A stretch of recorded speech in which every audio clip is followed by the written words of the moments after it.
Programming Throwdown, episode 95, WebRTC with Sean DuBois. Take it away, Jason. Hey everybody, we have Sean here on the show, and we're going to be talking a lot about WebRTC, which is something many of you might have never even heard of, but it's really eye-opening. It's kind of a shocking thing to find out. It's kind of opening Pandora's box. And so how are you doing, Sean? Would you like to sort of introduce yourself? Great. Yeah, thanks for having me on. So I am Sean. I work on the Pion project, which is a Go implementation of WebRTC, which is sort of like a nebulous thing. So I guess we'll spend the next hour unpacking. But yeah, so I work in like the WebRTC space. I've sort of gone through a bunch of different weird things. I started out in the VoIP and phone industry, found my way working on PHP, and then sort of ended up here. And it's been a fun ride. Cool. So is that you worked on the PHP like interpreter itself, or writing PHP? Yeah. I was hired at Etsy, and originally I started out doing JavaScript and LAMP development, and they gave me an opportunity to write C and work on PHP itself. So I added, I think, visibility operators to class constants, and I ported a bunch of extensions from PHP to PHP 7, like the ones written in C. Whoa, that's amazing. So yeah. How do you get started doing something like, because it seems like, languages themselves are just enormous projects, and it seems very difficult to amend a language. Like, how do you get started in that? How do you get your changes approved? How does all that work? So I got really lucky. The company Etsy they're the ones that really kickstarted my career. Like, that was the first job in the industry that, so I got really lucky with the mentorship they provided. And I think the easiest thing to do is jump in and make little changes that are supported by unit tests. It's so easy to get things approved by open source maintainers. If you can jump in and make a change and the build's green, it's very likely they're going to accept it. And so that's how I got lucky. I just went in, and I think the first one was IG binary or something. It was like a compression format. And the nice thing is, if I can port it from PHP 5 to 7 and all the tests pass, it just got merged, which made it really easy. Wow, that's awesome. And then is the documentation auto-generated, or you have to write that as well? Oh, so the lucky thing is that there was no documentation changes, since we were just moving versions of the language. So just like APIs change and little things, like they went from a bunch of heap allocations to stack allocations because of the way the PHP VM was changing. So it made it really easy. Wow, very cool. Yeah, I think people will love to pick your brain on that. At the end of the show, we'll give a way for people to reach out to you. So that's fascinating. So coming back to WebRTC, so basically, what is WebRTC, and at a high level, what does it do for people? At a high level, I think the first thing that people will jump in is they'll build a project and they'll think, oh, I want to get my webcam from one browser to another, and you'll get that going, and it'll be great, and you'll be excited, and you'll see it. But what I like to think about it as is, think about, how do I get something from computer A to computer B without any servers in the middle? Sort of that promise of like peer-to-peer. So instead of paying all these server costs of sending media or data to a server and then back to the other client, you just have these two computers talk directly to each other. And then it really expands way out beyond just conferencing. Like, you have to think about all these different products that we're seeing coming out. So like the ones that really excite me is Google Stadia is using WebRTC, which is, they're using it to do the game streaming, which is really cool. So they're sending video frames from a remote server down to you. So instead of running a video game locally, you're running it in a super powerful computer out in a data center somewhere. You've got things like Mixer.com that are doing super low latency game streaming. So instead of, it's actually fast enough that people are mutating the game state by pressing buttons in their browser, and that's how fast it is. It feels real time. So it's just that promise to have low latency communication between two people directly instead of using a server. Yeah, that totally makes sense. So a lot of people might not know kind of what happens. So let's say Google Hangouts. So Google Hangouts is client server. When you call somebody, the data goes kind of to Google's server, and then from Google server to somebody else. And that seems intuitive. Most people can understand that there's some huge data center somewhere, probably like in the heartland or some rural area. electrons are in this case, particles of light, I guess, if you have optic, are traveling from your computer over to that data center and over to that other person's computer. And it kind of makes sense for both of you to be connected to Google, right? But how does that translate to something like this where, you're on Wi-Fi in your house, someone's on Wi-Fi in their house in a totally different state? Like how does that connection, so starting with sort of the physical layer, like what actually happens there? Yeah. So I guess the bare essentials for making a WebRTC connection start is how do you bootstrap that communication? Because me and you, if we're both inside our home networks, there's no way we can really talk to each other. Like I could give you my IP and you could give me my IP, but there's no way we can talk to each other. We both have, private IPs. If you've done any stuff, you'll see like the 192.168. So if you're starting at that level, how do we talk to each other? So usually how something like Google Hangouts works is first we bootstrap the call, where I'll give you the minimum amount of information about me, and I send it to Google. Google relays it to you, and then you send me the minimum information about you. So you send me, these are the video codecs I support, these are my IPs, and then we establish, that allows us to move on to the next step where we establish connectivity. And I think this is the really fun part, and the part that sort of was mind-bending for me, is there's this idea of NAT traversal. So if I send a UDP packet out on port 5000, and then you send a UDP packet back to me on the same port 5000 that I sent out on, the router will actually maintain this hole called a NAT hole punch and allow us to communicate.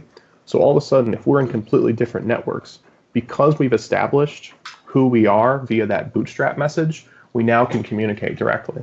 And there's a whole bunch of other protocols after that, but there's this initial bootstrapping that we've done where we've exchanged enough information to know what each other's public IPs are, and we've exchanged enough information to know what video codecs we support. We can now start hitting each other with video packets, even though there's no server in the middle. It's just each of us sending to each other's public IPs, and our router is passing it through to a computer inside the NAT without any overhead of server in the middle. Yeah, totally. So just to sort of unpack that, so right now you send a letter to someone, physical snail mail letter. And on the front of that letter, that needs to have everything that the mail service needs, both your mail service and the destination mail service needs to get that letter. So you write the person's house number, their address, the country if appropriate. You write all of that information, and it's all right there on the front of the envelope. But the issue is on the internet, there aren't that many IP addresses, and so there's many people who have like exactly the same address. So what happens, the way that works is there's an envelope that says, go to this neighborhood, and then the person opens that envelope, and there's another envelope inside of that one that says, okay, this is the house I want. And so even though so the way we would handle that in regular mail is you have the country, the state, and the zip code. But imagine just having those as sort of like these recursive envelopes. So you'd open the U.S. envelope, and that says, okay, you have the Florida envelope. You open that, and then you say, okay, in Florida, I need this address, right? And that sort of dedupes it. Yeah, and it's even the way I would think about it also. So if let's say you have two neighborhoods, and each of those neighborhoods have PO boxes. That's the only way you can communicate. And those PO boxes don't actually correlate to anyone inside the neighborhood, but it's almost like if I send something outbound on a PO box, the mailman can assume that anything coming inbound to the same PO box is mine. So it's almost like this temporary association of a mailbox to a person. Yep. Yeah, so this is how otherwise nothing would work, right? So you go to Google and say, Google, send me the google.com front page. I need to make a search, right? And Google replies and says, okay, here it is. If that reply couldn't get to you, nothing on the internet would work. So when you tell Google, hey, please send me, the front page, all of the machines along the way keep track of your request. So all of them say, hey, this person, again, in this state and this zip code and this neighborhood wanted Google, right now on this particular port. And they sort of reserve that that kind of area for you. And then when Google responds, all of them kind of know where to route that. And so, yeah, as you said, the trick is there's this trick where you can actually use the same port to talk to two different machines.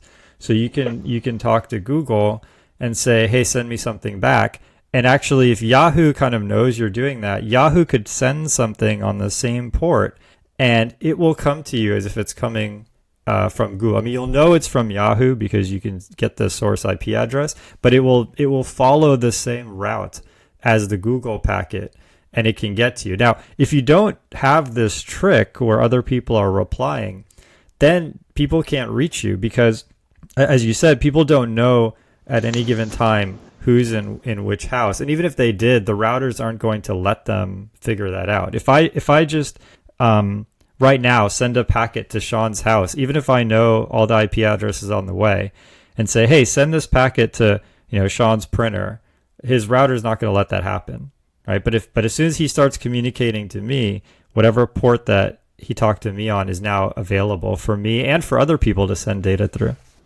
Yeah, and I think that also opens up other interesting possibilities because you have this one hole that anyone can send stuff into you, and you start talking about things like torrents, where you have this one hole and you'll be receiving data from thousands of peers through one hole that you've punched in your router. And the thing I also love is that all of these topics also apply to TCP. It's even though we think of TCP as one stream of data, below the layers, it's a stateless connection where we're sending data over to a remote server, and that remote server is replying back to us. It's not a stream of data. It's the operating system, everything abstracts it away from us, but there's packet loss. You have to determine if the return data is coming from the proper IP and port so that it can simulate and feel a stream. So there's all this magic that takes place behind the scenes. Yeah, and someone might say, well, why would the routers trust that situation? Like if I send something to Google and I say, hey, reply on port 3000, and then Yahoo replies, why don't I just block that and say, hey, I wanted Google to reply? And there are routers that do that. In fact, if you're on your cell connection, that's how your cell tower works. Your cell tower will keep track of the destination and only allow people to come back, packets to come back from that destination. And so that's why, for example, you couldn't, at least to my knowledge, you can't run things like WebRTC on a cell connection if both people are on a cell connection, because this trick doesn't work anymore. Yeah. So what ends up happening, and what people end up using is something called a turn server, and it's really all it is the idea that, okay, so let's say that your ISP doesn't support UDP traffic at all, or they don't support NAT hole punching. What you do is you establish a TCP connection up to a server in a data center that's public to both of you. So let's say a public IP, you connect up to it and say, I would like to speak to this person. And then that other person connects up to the turn server, and that turn server acts as a relay where it will allow that other person to send communication to you through that turn server, and then that turn server will send it back to you. So that's the way that most people have to fall back to. And the statistics I've seen, Appear.in published this really great graph about all their calls, and I think 17% of all their users were using turn servers. Yeah, I mean, so if you're working at a let's say an IT firm, for example, or any of these sort of big areas that have very kind of locked down VPNs, and most office spaces, will have what's called a symmetric NAT, which means symmetric because if you send a message to Google, you're only allowed to get back something from Google. That's the symmetry part of it. And in this case, if one office is calling another office, then they'll have to use a turn server. Mm-hmm. Yeah, which I think is really unfortunate. And working on Pion, a lot of companies I've run into is it's really just someone flipped a setting in a router or a firewall somewhere. How many people fall back to turn just because of accidents or using old networking hardware and stuff like that? Like, I'm very excited for a future where which probably never will come, where we all have, publicly addressable IPv6 and everything's via peer-to-peer. So someday. Yeah, I mean, I was thinking that as well. I have a feeling that even when we go IPv6, it'll be again more like the post office, where every packet will say exactly where it needs to be. But I have a feeling there'll still be network managers that will enforce rules all the way down the chain.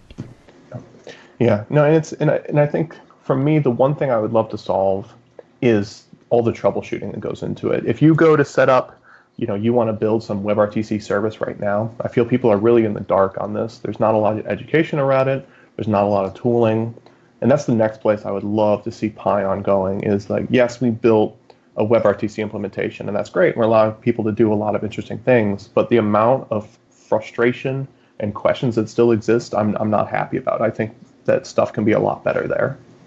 Yep, that totally makes sense. So actually, one thing that we didn't mention that we should probably say pretty early is that WebRTC isn't just for websites. It's a protocol for sending information, and definitely the easiest way to use it is in the browser. But the whole thesis of Pion is that you can use this protocol in anything, in a desktop app, in a server thread, whatever you want. Yeah, so some of the other ones I've seen, someone wrote something to share their terminal between two peers, and it's all just a command line application. So you start up a little process, and you say, I think it's called WebTTY. So you start up WebTTY, and then you get this little bootstrap message, and you share it with the other computer, and then you both share your terminals back and forth, with one acting as the host and one acting as the receiver. And I end up using this in like a lockdown data center. So I'll have two hosts that are in the same NAT, and then it allows me to just share my terminal back and forth for debugging stuff, which has been super helpful. Wow, that's cool. Yeah, and so I really like that one. And then also I just had someone come in and talk about doing a game engine with using WebRTC for the multiplayer, because the nice thing, we can talk about this later, is with the data channels, you get to make the choice if the packets will be delivered in order, and if the packets can be lossy. So you can say, like, only send the latest game state to the other person. So you constantly blast them with information, but then if something doesn't arrive on time, you just drop it. So the WebRTC, it's really amazing the amount of flexibility, and it's tough when you've been doing it for so long. You forget the parts that are exciting are the parts that are new. You like talking about the stuff that's fun for you, but you forget about the whole breadth of everything. Yeah, I mean, I think that I think most people probably think that, for example, if you start a call, that it's going through a server. So if you use, I don't know, what's a good example, like Zoom or Skype or one of these things, that there's just a suite of servers and they're sort of bouncing all the information. And again, that can happen. That's the fallback. And so the turn servers enable that. But as you said, the vast majority of people are just talking straight computer to computer, which is really cool. Yeah, and I think it really comes down to two things. If you're running a business, the cost of having to do that, because if you're doing computer to computer, you have to process, you have to encrypt, you have to, and then you have to do all the networking. So you're paying all these CPU costs, and you're paying all these networking costs. Like, I think it would be really hard for someone like Google to say, I'm going to provide Hangouts as a service, and then pay who knows how much money to make all these calls work. So yeah, it's definitely it's an amazing piece of technology. I'm actually surprised, and maybe it's there. I just don't know about it yet. But it seems like for Netflix, if a new show comes out, a lot of people try to get watch that show at the same time. It seems like that's something they should be doing. Mm-hmm. Yeah, the one that I loved is WebTorrent is torrents via WebRTC, so that you can either you can seed and you can download via your browser. And when you go to their website, I think it downloads Syntel, and it's amazing to watch how you download a real video that you can watch live via thousands of other peers, and it works just amazingly well.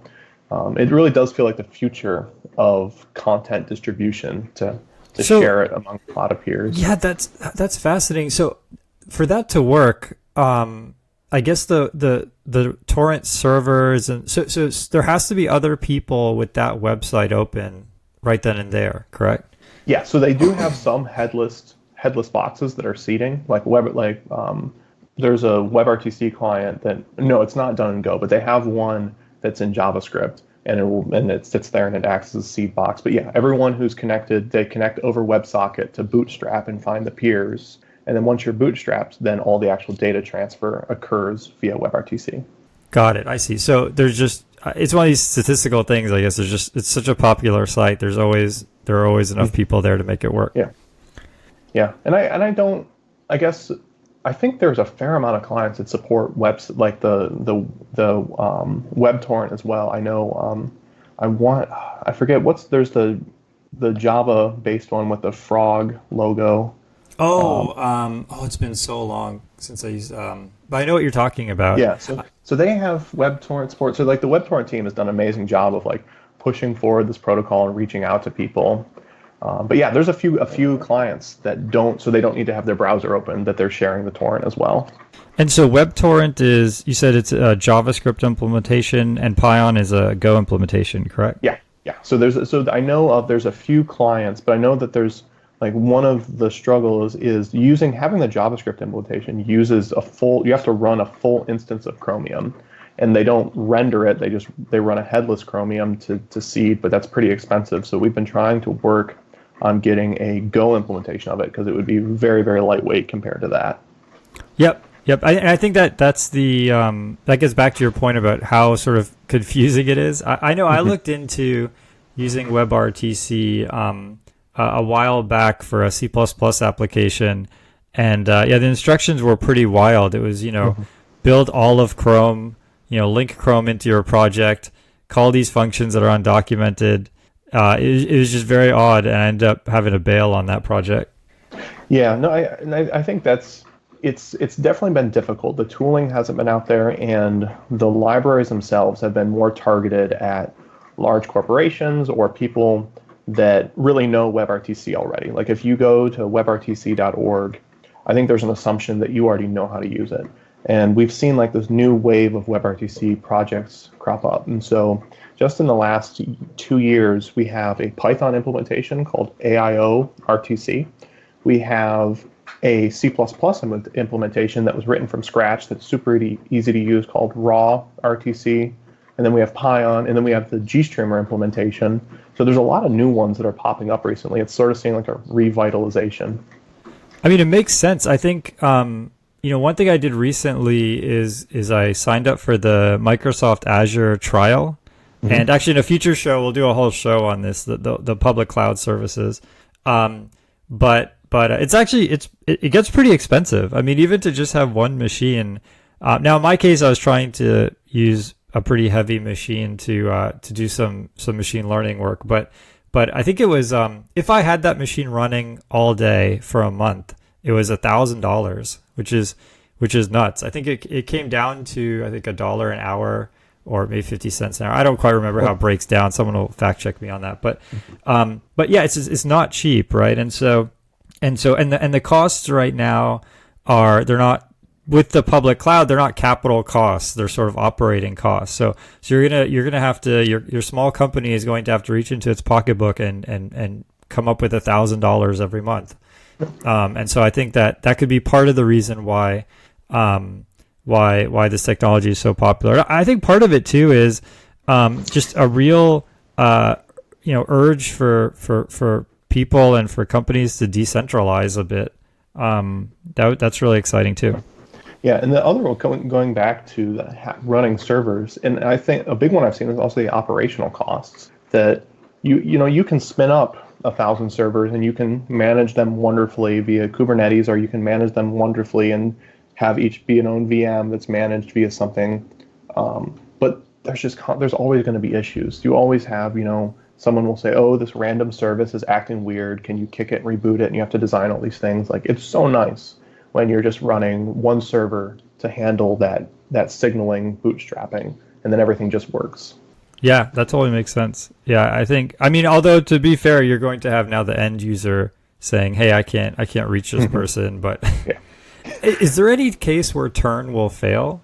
I guess for turn to fail, you have to, like the whole internet. I mean, just making a connection would have to not work, right? So it seems pretty rare. So turn has to run. So turn can run over TLS, TCP, and you can run it on 443. So if the only case I can think of is if who you're connecting via doesn't allow TCP TLS traffic, they only allow plain text HTTP, and then they do actual deep packet inspection. So they look at the contents of the packets and say, like, is this actual HTTP or not? Then it could fail. So I could see there are some cases where, like, super restrictive, like healthcare or government, where WebRTC they're inspecting every packet and it absolutely won't work. In the real world, I think it's a safe bet. Yeah, that makes sense. So, let's try to maybe give people a recap of this, because it's definitely a lot to grasp. So, correct me if I'm wrong here, but I think so. The first step is, again, going to that envelope metaphor, is you need to know the outermost envelope, because you need to send that to somebody so that they can get get a way to reach you. And so that's what Stun is doing, right? Yes. And so the Stun servers, and because that's a pretty cheap process, there's a bunch of these public Stun servers. I know Google maintains one.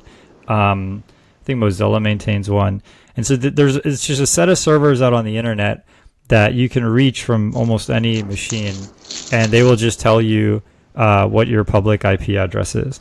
Yeah, and then they tell you what your public IP address, and then they establish that hole in your NAT. So they can say, this is your public IP address, and this is the port, and if anyone sends into this IP port combination, it'll end up on your local machine. So, yeah, question about that, and I just thought of this now, so this could make no sense, but is there a way to detect if you have a symmetric NAT by on the same source port, you reach two Stun servers and they tell you two different answers? Is that some way to, like, tell in advance that this is not going to work out?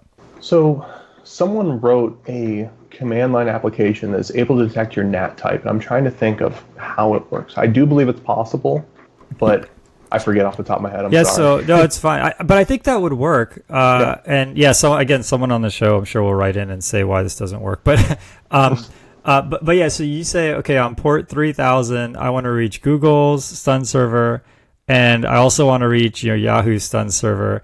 And Google's one comes back and says, oh, I opened this port for you, port 1000.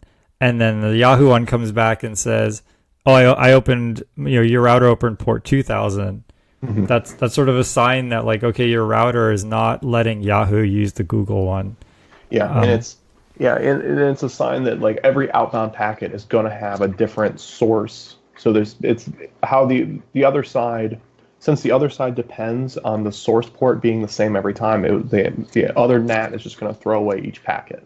Right. Yep, that's right. And so how does this relate to UPnP and the NAT PNP and those things?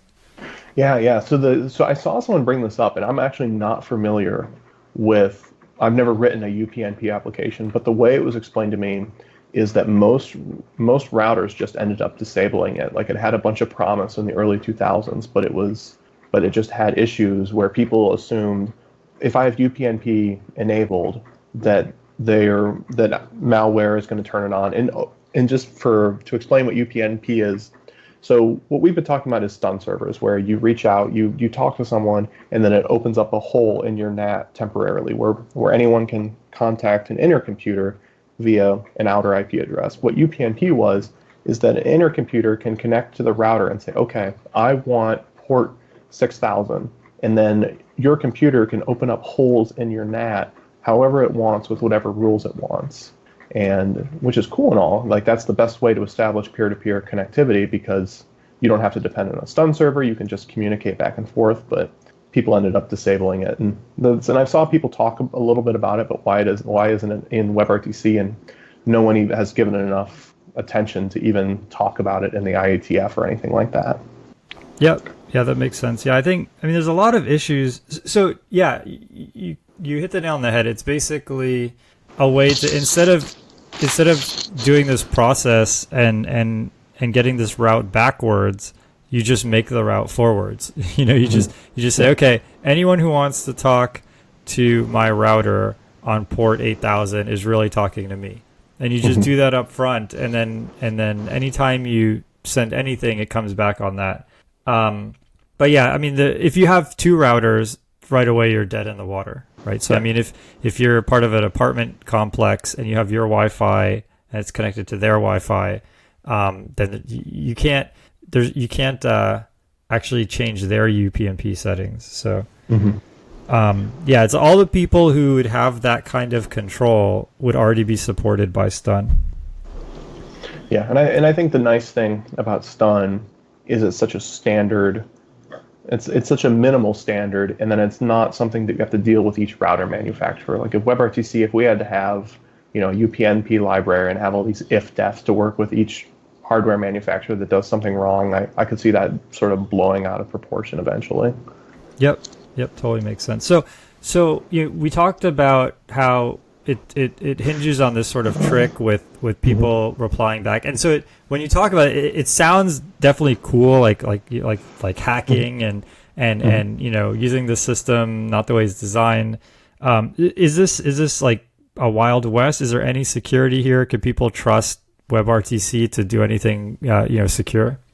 Yes. So WebRTC itself. Once you establish the connectivity, what the first thing it does is it starts a TLS handshake. Basically, there's TLS via UDP, which is called DTLS, or datagram tunnel layer. You might have to explain TLS for folks. Yeah. So the TLS is it works off this concept of Diffie-Hellman, and the idea is that if I can choose a private number and you can choose a private number, we are able to exchange our public numbers, and via a rule of powers, I believe, that we can figure out each other's private numbers without someone who's snooping in the middle being able to figure out. And TLS, if you've ever seen the green lock up in the corner of your browser, or that it's HTTPS, is basically HTTPS just means that you're running over TLS. And so WebRTC, when it's able to establish connectivity, it establishes that green lock. And this is all just built in the protocol. So you can never talk to another WebRTC peer unless the first thing they do is speak TLS as well. Yeah, that totally makes sense. Yeah.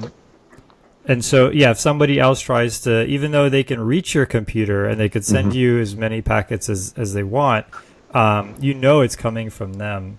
Because they won't be able to sign their packets correctly. Yeah, and so what you do is once you establish this TLS connection, you have enough crypto state, and you encrypt your packets, and you add an auth tag to the end. And so if I receive information from someone that's encrypted, I can what I do is first I check the tail of the packet, and I'll have this auth tag, and that auth tag will tell me, is this actually valid? And then if that auth tag is valid, then I actually decrypt it. And that's like the two main concepts there is something authenticated, and then is something actually encrypted. So everything via WebRTC, it's always encrypted by default, and it's that's a nice thing about WebRTC. If you're coming from VoIP or you're coming from other industries, is basically WebRTC just took a bunch of existing protocols. The one that we're talking about getting across networks is called ICE. The one we're talking about is DTLS and SRTP. And then later we'll probably talk about like the data channels, which is SCTP, is they took all of these things that already worked, that people were already building products out of, and just wrapped it up into one package and made it easy to use. So actually one thing, I guess a precursor to the security part is the identity part, right? So if everyone's talking to each other, how does anybody know who anyone else is?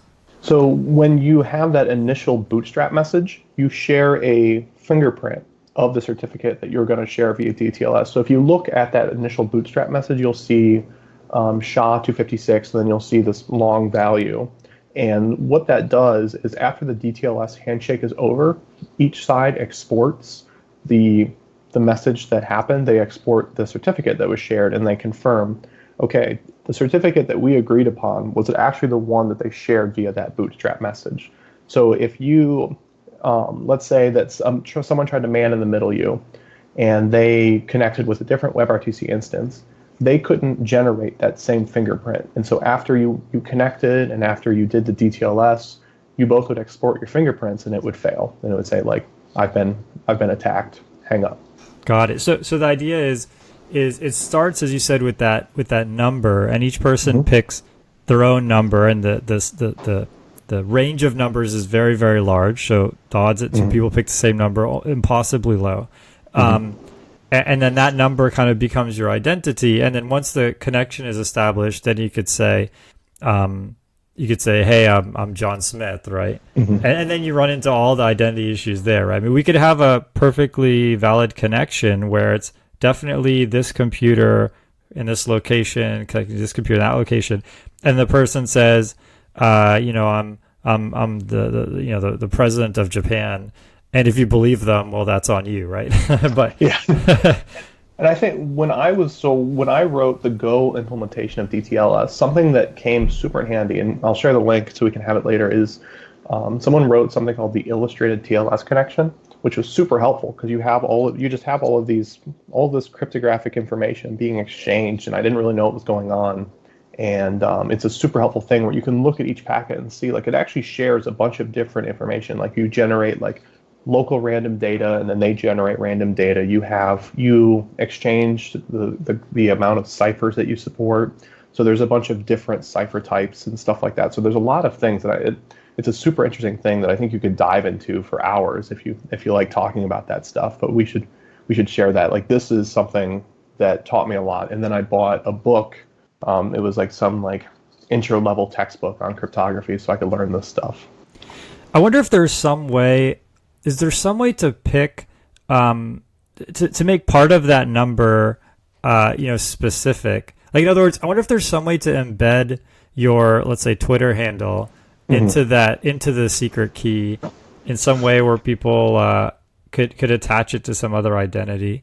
I feel like that would probably break the encryption, but no, that's a super So once you figure out the other party's number, but I think that's pretty much what a certificate is already. Is instead of it being, your Twitter handle, it's this long random thing that's generated. And I guess, but no, I see no reason why that couldn't work at all. Because really the number could just be ASCII of your Twitter handle. And I think it's something like that could easily work. But again, I'm not a cryptographer. I'm sure that if someone's listening to this and is going to wince in pain at my, at my misunderstanding. Same here. But yeah, I guess the issue is at the end of the day is identity, right? So somebody, it doesn't matter how secure the connection is. At some point, someone's going to say they have this identity. Again, they're the president of Japan, and at some point you have to trust that is true. The thing that this gives you is continuity. So if you know someone's a president of Japan and they reach out to you over WebRTC a week later, with the same signature, then you're still talking to the same person. Yeah, and then also it's this ability to I think it just comes down to identity, and it comes down to how do you establish identity without having some kind of central authority? Because with WebRTC, you don't have the ability to go and because when you do a website, you buy your certificate from VeriSign, and then so someone downloads the certificate and say, okay, I got the certificate from Google.com. Let me see who sold it to Google.com. Can I trust them? With WebRTC, all of these certificates are generated by the browser. So via that bootstrapping message, it says, okay, I'm going to be talking to this other browser with this fingerprint, but at the end of the day, there's no next person to go to. Like, you have to say, okay, I got the certificate they claimed they were sending me. That's it. So yeah, if somebody has let's say that they have a desktop and they have a phone, how do they have a coherent identity across devices?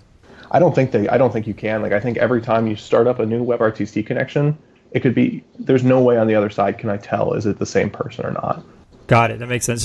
So if you wanted something like that, I mean, if you wanted to build a product like that, let's say you wanted to make a forum over WebRTC, you'd probably need some type of like central server just to manage the identities. Otherwise, everyone, every single web browser frame would be a different person. Oh, so the one thing you can do is the WebRTC by default generates a new certificate for every connection. What you can do is the constructor of the RTC peer connection, you can pass in a certificate. But so you could have for every connection use the same certificate if you wanted, but that makes sense. Yeah. So but by default, no one does. Like most people do, they establish identity. They establish identity by having like a central server. They'll say like, okay, I'm going to have you spin up a WebRTC connection, and then they throw it in a database somewhere and say, okay, this person is who they claim to be. Yeah, that makes sense. I mean, if you had the same certificate, to synchronize the certificates, you'd need a central service. So you'd need Dropbox or something. So if you have that restriction, you might as well have a server that, as you said, just collects a lot of certificates and says, this is all Bob Smith. Yeah. Cool. This is awesome. So what are some exotic things that people have built with WebRTC that really kind of made you say, wow, that I didn't think that, I hadn't thought about that. So I think the ones that are really interesting me recently is the game streaming story. So like Stadia is, how do I get content from one machine to another in sub-second time? So this is game streaming, this is sharing your desktop and other stuff like that. And then so there's kind of that area. How do I share content from A to B? The other one is I'm seeing a lot more of these embedded devices communication. So WebRTC has something built into it called MDNS. And if you sit down on your Apple computer and you click on My Network Places, you'll see other computers in that network. And the way that works is via multicast. So it'll send out a little UDP message, and it will send out a query, and it'll say, okay, I'm new to your network. Everyone else who's here, respond to me. And then all of those computers respond directly to you. It's a way for you to ping everyone. And so could you dive in a little bit on because I don't actually know this. Like, what is multicast? Like, how does that actually work? What does that do? So what you do is you subscribe to like a multicast group. So in Go, the API is as simple as you subscribe to a group and then you read from a group, or you write to a group. So when I start up, I subscribe to 2240099, and it's just one of those groups, and you can have as many as you want on different IP addresses that you want. And so once you're subscribed to a group, if anyone writes to that group, everyone gets the message. And what's cool about this is you don't have to know other people's IP addresses ahead of time. Like basically you're saying, okay, if anyone in this network writes to this multicast group, I'll receive it. So it's great for if you want to broadcast a message from one to many or many to many. And so this is one to many, but over the whole internet, like anyone who's using WebRTC. Oh no, unfortunately, it's only in the same LAN. Oh, got it. Oh, I see. Yeah. So what's happening is your switch or your router or whatever has a list of all the people connected to it, and then when you send something to it in a certain way, it gives this to everybody else. Yeah, exactly. And so this is cool because you don't have to have a central server anymore. If you have two laptops that are in the same network, they can both hit the multicast and then find each other without anyone having to broker in the middle of them.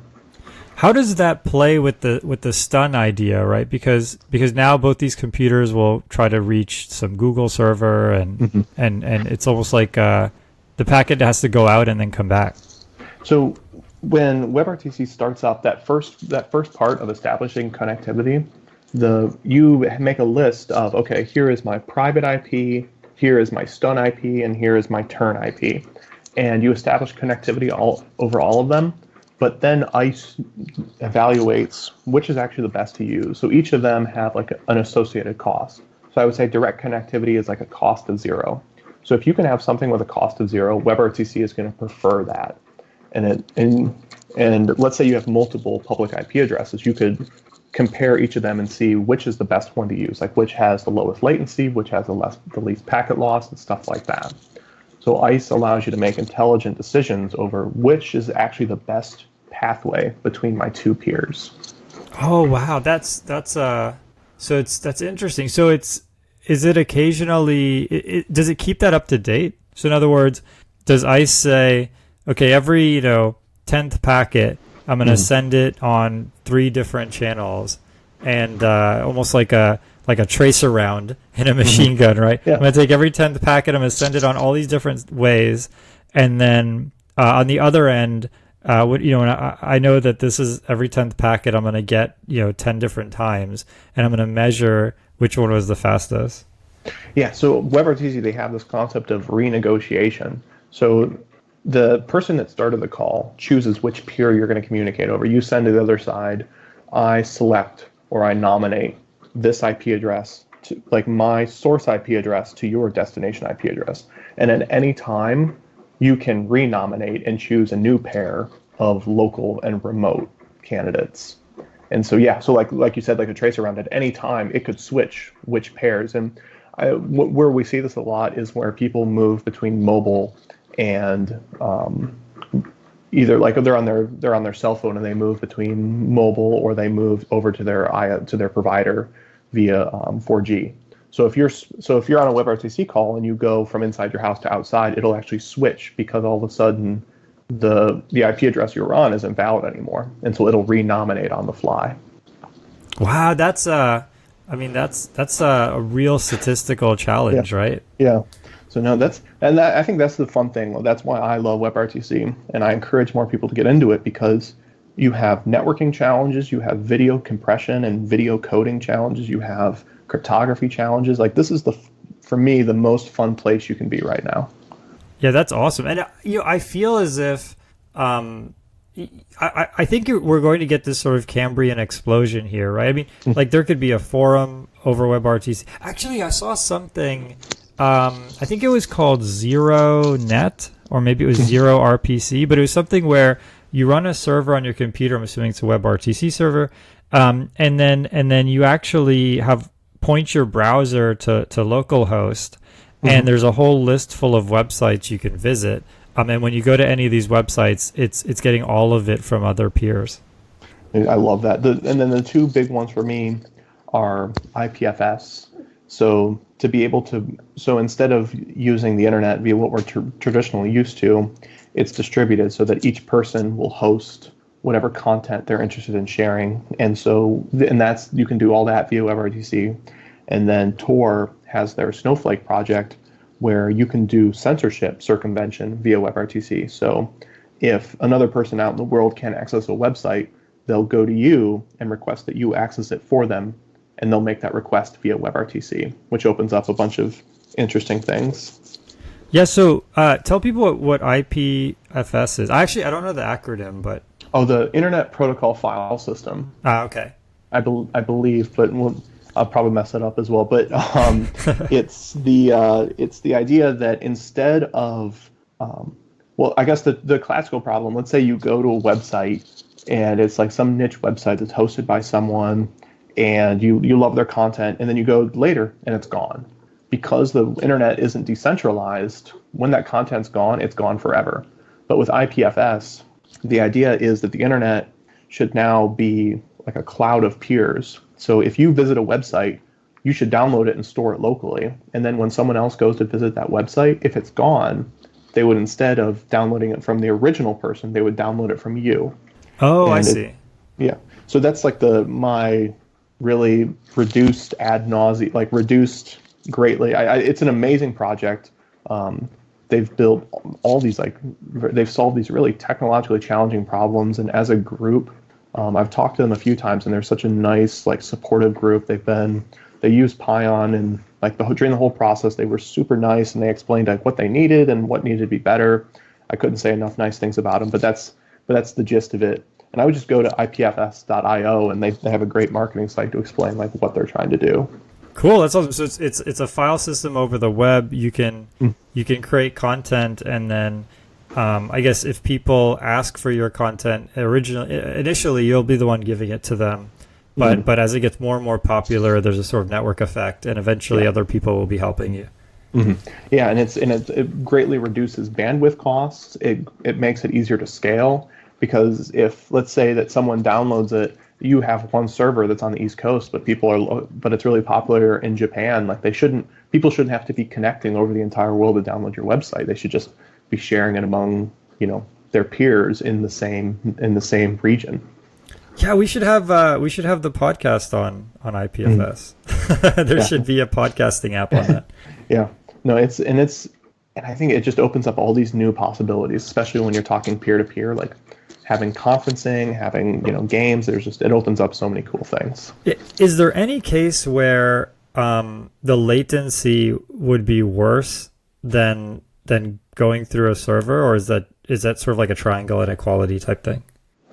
I think that's tough to answer, because at a protocol level, I don't think there's any reason why either should be faster or slower, but I think it just depends on what servers, if you're doing client server, what servers you have available, and like how close they are. And if you're doing a peer-to-peer, like what's the quality of the peers you're working with and stuff like that. Got it. Yeah, that makes sense. Either way, I guess you could always measure. If you're measuring high latency, you can try to adapt your application to that. Yeah, and I think there's also a lot of other problems that go into play. So if you might have super low latency, but a lot of packet loss. So you might have a lot of jitter and stuff like that. There's a lot of problems that go into it, and that's what's the fun part of when you get into the video area, is choosing what video frames are the most important in those scenarios. Like, if you have a lot of packet loss, maybe it doesn't make sense to encode the video in a certain way and stuff like that. Yeah, that totally makes sense. Yeah, I mean, if you have, as you said, high packet loss, maybe you send a smaller, like a cutout of your your face or something. Yeah, and you see that where what they have is that they have a concept of this jitter buffer, and if you have a lot of packet loss, what you'll actually do is you'll introduce latency into the call. So you say, okay, I'm going to add 400 milliseconds of artificial latency, and I'm going to give that other side that extra 400 milliseconds to resend the data that was lost on the first transmission. Oh, okay, that makes sense. Yeah. And that's all these extra problems that come with doing this peer-to-peer UDP stuff, is because UDP packets, there isn't guaranteed delivery at the actual protocol level. You have to make all these decisions. But at the same time, I think this flexibility is really important, because maybe you really want the lowest latency possible, but you don't. But you're okay with a little packet loss. You're okay with maybe a little green spots here and there, but you want something to be absolutely 200 milliseconds all the time. Yeah, that makes sense. I'm sure too. You could always, if you put incremental counters on the packets. And then have some retry mechanism. I mean, well, basically, you could implement TCP over UDP. You could just re-implement the TCP part. Yeah, and that's basically what you do. Is with video packets, they have a sequence number on them, and so for each packet you send, there's packet 1, packet 2, packet 3, and then you can detect, oh, I lost packet 2, and then you send a NAC to the other side and just say, I didn't get packet 2, please resend. God, does WebRTC handle that for you, or is that something you would build? That's all it handles it all for you. Oh, it's nice. So you could just say, I need reliable order transmission, and it just makes it happen. Yeah, no, exactly. And then also gives you the flexibility to say, okay, I need reliable up to this % of loss, because it really depends. Because it really depends on what you're doing. Like if you're doing a security camera, maybe having it be perfectly reliable isn't that important, but having a 3 seconds delay, like, could be a life or death situation, if you're like watching stuff. But at the same time, let's say you want, beautiful things for, people to watch your broadcast of you driving a drone. Like, you don't want, your beautiful HD scenery to be broken up with little blocks. You can say, okay, I'm accepting of 10 seconds of latency, but I want 0 packet loss. Yeah, that makes sense. And for something like data, where you have a very specific protocol that you've implemented on top of this, and you're expecting to get this magic packet header every time, then you won't tolerate any loss. Yeah, and then with data, and it also comes down, there's a bunch of trade-offs there. People talk about, like, if you're playing a first-person shooter, I don't care about where my player was 3 seconds ago. So if a packet arrives late, like if I only accept the latest sequence number, and so it allows you to only update where the player was at its latest state. because you don't want them, jumping back and forth if they have packet loss or latency. Yeah, that makes sense. So let's just focus on the like reliable ordered case to keep it simple. So most people would have experience doing some basic networking. So I open a TCP connection. I can send some JSON. That person can get the JSON and decode it and deserialize it and do some interesting things. If they wanted to do that with WebRTC, how does that work? How would they be able to do that? Mm-hmm. So WebRTC, what you're limited by is that everything is sent in datagrams. So with TCP, we're used to that stream of data. I make a post, and this will stay open until everything is transmitted. But you don't have that same luxury with WebRTC. Everything is sent in blocks. So you say, okay, I'm going to send a message, and this message will contain just this amount of information. So I'll send, and those are usually limited to like 1,500 bytes.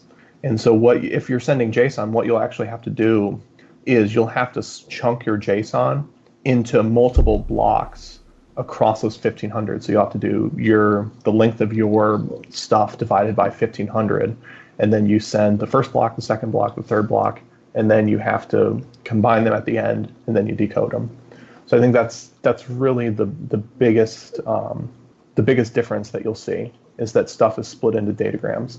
And the reason they have to be split into datagrams is everything has to run over UDP to get the NAT hole punching, everything we talked about earlier. Yep. Yeah. I mean, even TCP, for people who don't know, you might think you're sending 1 byte at a time, or let's say one entire file at a time, but under the hood, TCP is doing the same thing.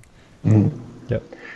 Yeah. But I think that's the magic of WebRTC is let's just peel everything back one layer and give people the flexibility to build their things.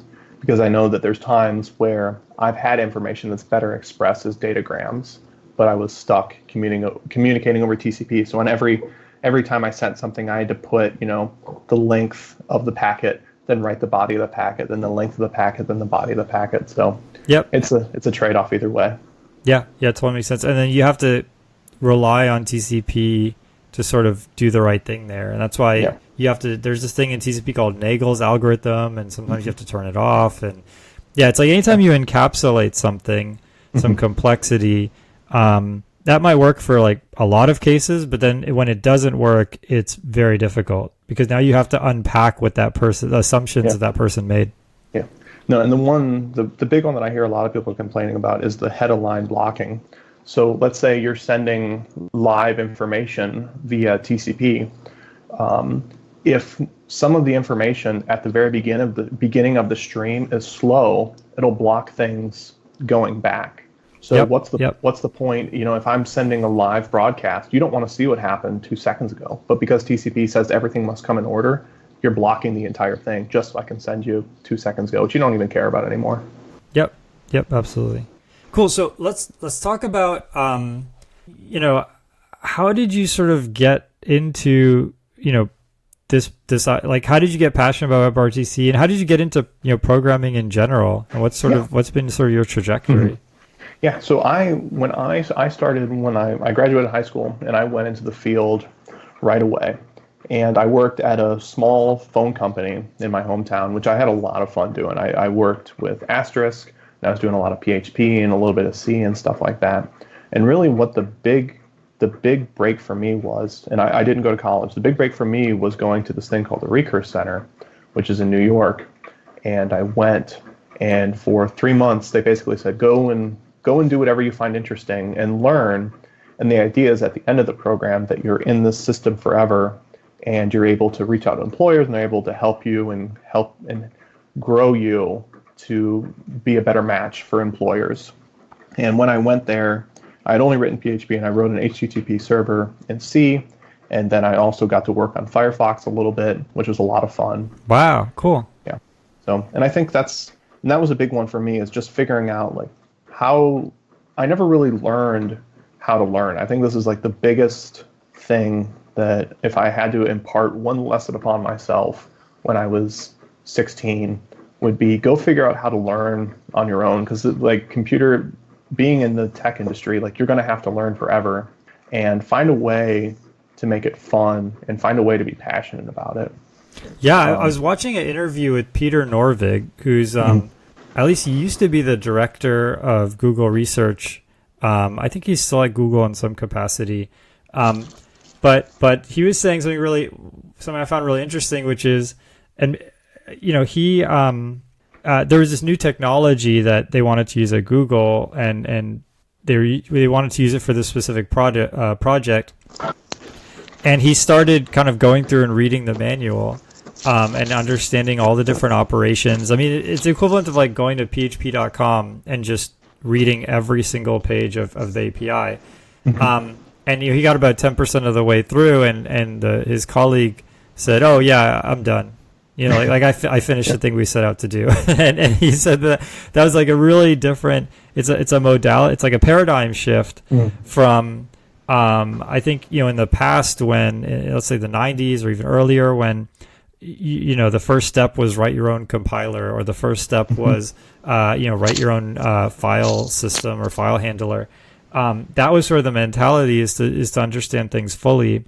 And now things have become there's just so much content out there that it's really about can I get what this is talking about quickly, and can I figure out it's going to solve my problem, and what's the minimum that I need to do to plug this in reliably and move on.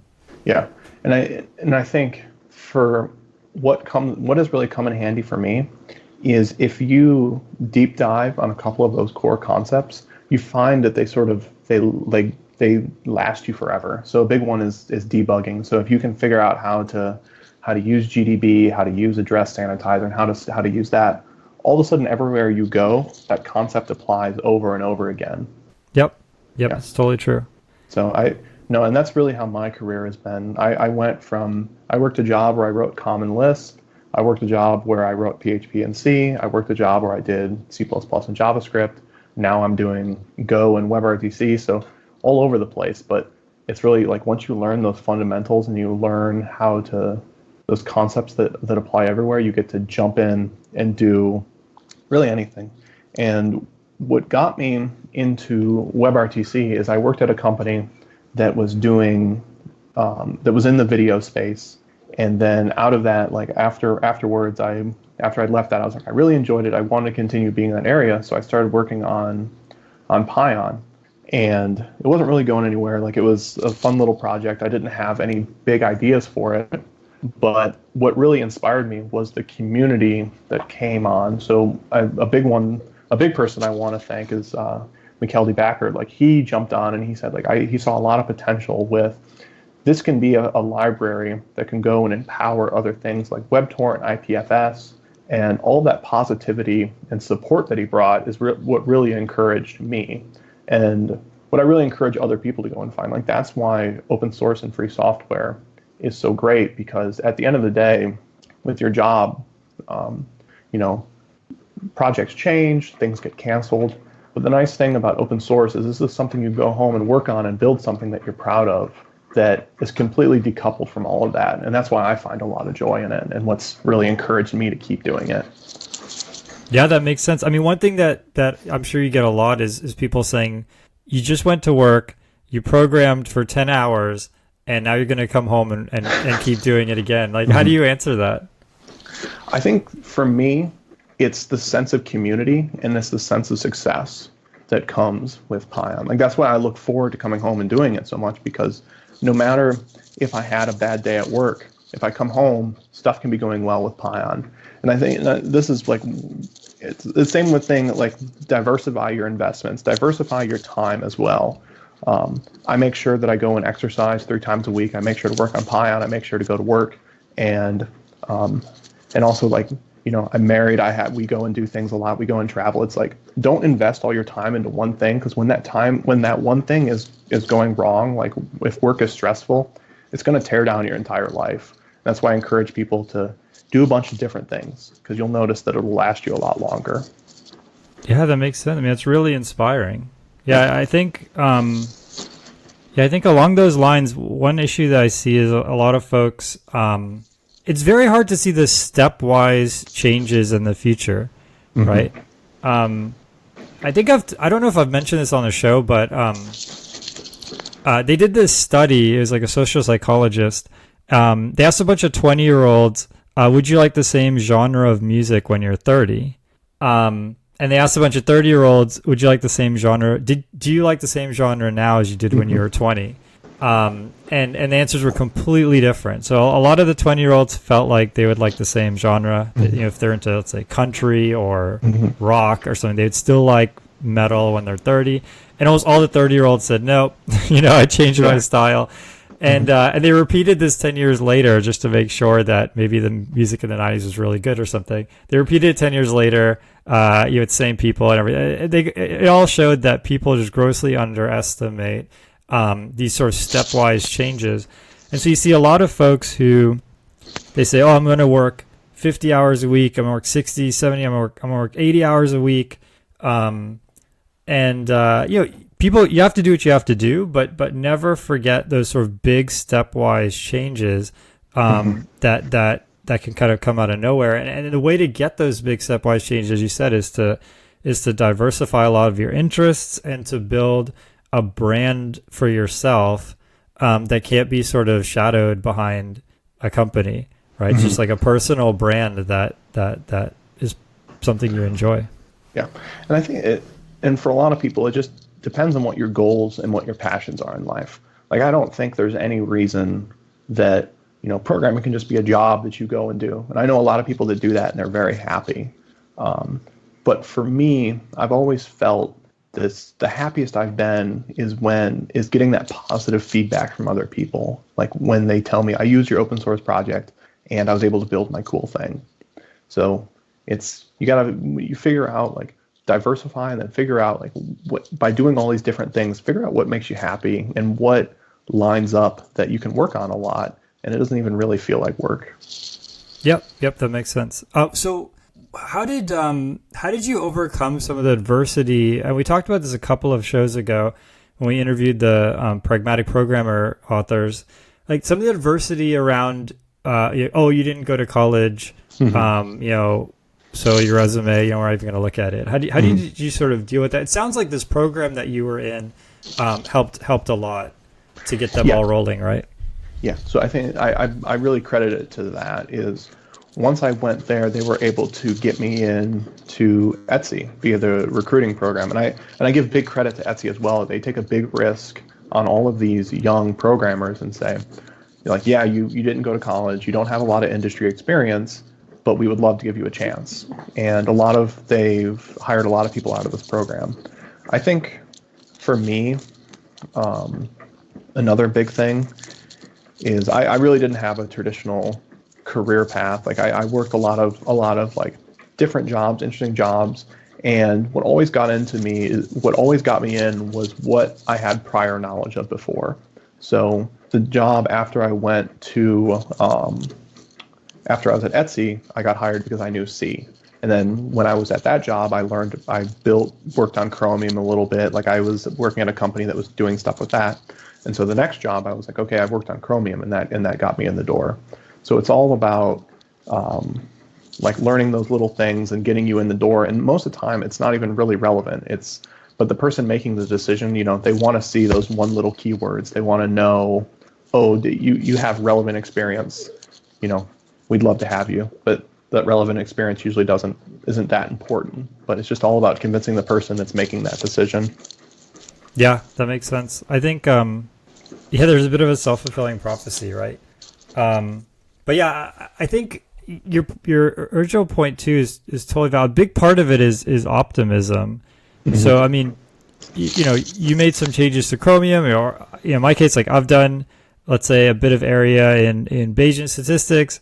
If there's someone looking for a Bayesian statistician, I would probably say I know it. Now, do I actually know it? Probably not. I mean, if they really grilled me in an interview, I'd probably get hammered. But go in with a high degree of optimism, especially if you've been listening to this show for 8 years. You've come across a lot of different programming languages, and so again, I'm not saying people should lie on the resume and say they have 20 years of experience or anything like that. But I'm saying that, people, I think if you go in with optimism, with an open mind and with a wide breadth of knowledge, I think that can go really far. Yeah. And I don't think that, and also when people put out these high requirements, I don't think they're doing it on purpose, but people also overvalue their own knowledge. So when they say, I need an expert C++ programmer, they assume they are an expert C++ programmer. But the reality is they don't actually know as much as they think they do. Yep. And it's easy to look at the industry and be like, oh, it's evil because they want all this experience or they want all of this, but I don't think anyone really knows what they're doing. Everyone's sort of just bumbling through. They're trying to find their big project. They're trying to, help their self-esteem by learning programming languages and stuff like that. And you have a lot of people that everyone's got their own problem. Like it's easy to say, the person at work who's grumpy, they're a mean guy, but they've probably got things going on behind the scenes you don't know about. And it's the same with hiring. At the end of the day, someone non-technical is probably writing out these requirements, and it's a big mess. It's like fake it till you make it kind of thing. I'm still doing that. So nice. Yeah, I think it's a huge point. One of the interesting thing we talked about in that show is they actually I posited the question of what would be the perfect interview. Not like a single interview, but what's a perfect way to interview? And they suggested just have the person come on the team for a day. I thought that was really interesting. I mean, obviously, like my mind leapt to all the ways it could go wrong. Like NDA issues. A person could just flake out. I mean, all these things, but there is something really powerful about that, and it cuts through all of the garbage. Can you solve this problem that has this trick that they taught in grad school that you have to just regurgitate verbatim, right? Mm-hmm. Yeah, no, I would love to do that. And the nice thing about open source, it makes it really easy. If you're running an open source project and that you get paid on for, if someone contributes, then you can invite them to come on, and be like, hey, you've been working on this, you know what you're doing, we'd love to have you. And that's what's really happened with me. It's because I've been involved with open source for 6-7 years now. All these Chromium, doing C with PHP, like all my jobs have now come out of my open source contributions, not directly, but just because I can say, go look what I've done. This will prove it for you. Yeah, that's amazing. That's really, really inspiring. I really hope that people who listen to this, we get a ton of questions about, should I do this boot camp? Should I go back to college and start a whole new 4-year degree? And I think this is actually a completely different avenue where it's you didn't go into this program trying to learn C. You went into the program. It's ultimately, I think, about building connections, right? So it's here's access to some open source projects. I'm assuming they gave you like some direction as far as what could be better in these projects, and then here's some folks to talk to, and that's. I think it's really powerful. Yeah, no, it's really just being taught how to learn and being taught how to go help people. So they kind of taught us, okay, show up, talk to the maintainers, offer to help, get involved. And that's the same way I am with Pion now. Like the part of it that makes me the most proud is that we're sitting at like 80 some contributors. And a lot of those are little small over the wall patches. But I love it because I hope that out of that, people find the same enthusiasm and find the same opportunities that I've been afforded by, projects before me. And I think that's probably the best part. But it's just figuring out how to be involved and just be optimistic about it. Just go in, complaining or being in a bad mood doesn't change anything. I see in open source a lot of people like to complain like, oh, this project stinks because it has this bug, blah, blah, blah. And my answer is go fix it. Go, Yep. Your complaining doesn't change anything about it. Like you've made yourself feel better. Maybe you've earned yourself some nerd cred because you can talk bad about a project to your friends. But at the end of the day, nothing changed. The world goes on. So that's what I encourage people. Just get involved, have a little bit of positive impact, and the day will go by a lot faster. Yeah, that totally makes sense. I think, I think, I really appreciate you kind of opening up and explaining that. I think that's just super inspiring to the audience. And so we should have a way for them to reach you. So I think, what's the best way for people to get started on Pion? And then also, what's a good way to reach you if people have any questions about the project or anything else? So I think the best way to start is you should check out our project on GitHub. So just github.com/Pion. You can see the WebRTC project and all the other libraries that went into building it. We also have a Twitter account _Pion. And then we also have a Slack channel. So if you go to pion.ly/Slack, or you can just go to the GitHub and it's on every README, we have a link to it. We have a community, about 350 people that are just talking general WebRTC, stuff that interests them. They're sharing their products. They're sharing things they built that don't use Pion at all, but I don't really care. I just love building this little supportive community that's interested in these things. So any of those places, I'm always happy to talk, and it doesn't have to be about Pion. If you have career questions, WebRTC questions, I'm happy that, if we can make a little positive impact on everyone. Cool. This was totally awesome. I really appreciate you, Sean, coming on and explaining that to us. I think we dove really deep. I think we did a good job in giving people more questions than answers, because WebRTC, as you might understand now, is very complex, but it's also extraordinarily powerful. And I do think that there is sort of this, you see this curve over and over again where something is like almost just too hard to use. And that's the time when you want to get in. Like, you want to get in when it's too hard for 99% of people to use it. Like search engines, social networks, these things now are easy to use. And so building your own is really hard, right? You want to build the thing that's hard to develop in, so that you could be the first one of the pioneers. Yeah. No, I encourage people, if you're wanting to get involved in open source, or you want to get involved, come work on Pion. I'd love to have you. And it's an opportunity. You never know what it can turn into. So yeah, this is the time to be involved. Cool. Thank you so much. And thank you so much for having me. Yeah, everyone out there, if you have any questions, you can reach out to Sean. You can check out the GitHub page. And this this will be... next show will be the last show we do before the end of the year show, where we do the raffle. If you're not subscribed on Patreon, now would be a good time. As we've said in past years, we don't care if you subscribe in December just to try to snipe the raffle. That's totally fine. But you do want to subscribe, because I'm going to draw the names probably beginning of December, and we'll get thrown into our raffle for the end of the year giveaway. Have a good one, guys.